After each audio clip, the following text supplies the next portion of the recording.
Another update video. It's not a ride video, it's still too windy to try and get that. All I'd pick up is wind noise on the microphone, so just been setting up my wideband gauge on the bolt. It's the same setup that I use on the W800. The only thing I had to do is make a new bracket, which sits on the air cleaner bracket because I've got the Vance & Hine intake. Pretty easy to set up. Just remove the factory O2 sensor, put the Innovate one in, mount the gauge, run the wires. I just use a simple toggle switch to turn it on and off. It's not hooked into the ignition system on the bike or anything like that. Yeah, so just been out riding on this stretch of road that's not far from my house.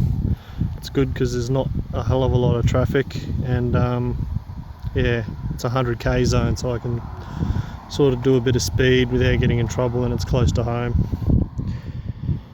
I was previously running with just the factory EJK settings, which is for an intake and exhaust, which I've got. I found it ran just too rich, so put the wideband on, and I found that the mid-range setting of 4, which is from factory, was too rich. So I've dialed that back to 2.5, and that's where it's happy. Also moved one of the zones around a bit, and I think I've got it perfect. Wide open throttle still is 12 to probably 12.2 to 1, which is a tiny bit richer than what I'd like, but it's acceptable. I can't pull any more fuel out of that. Mid-range is good, sitting at 100 kilometers an hour in 5th gear. It's about 13.5 to 13.8ish, which is good. Seems to like that revs. Seems yeah, revs nice and clean. You roll on the throttle and it just pulls, so it's definitely a lot nicer now. This isn't an Australian bike as well. There might be a few differences with an American bike or a bike sold elsewhere.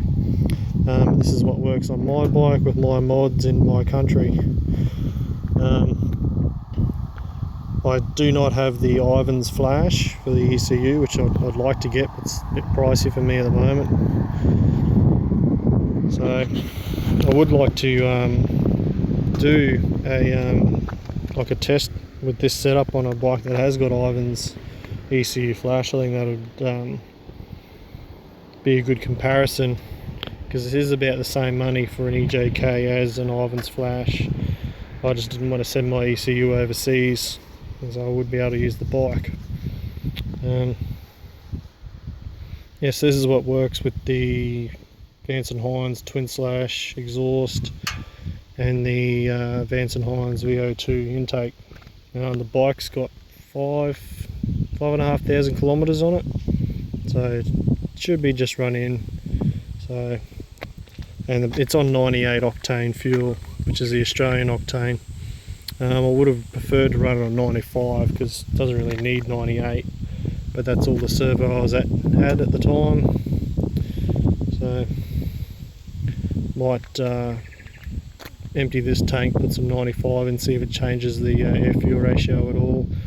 Probably not, because that's more to do with knock resistance, and EJK doesn't change anything to do with your timing.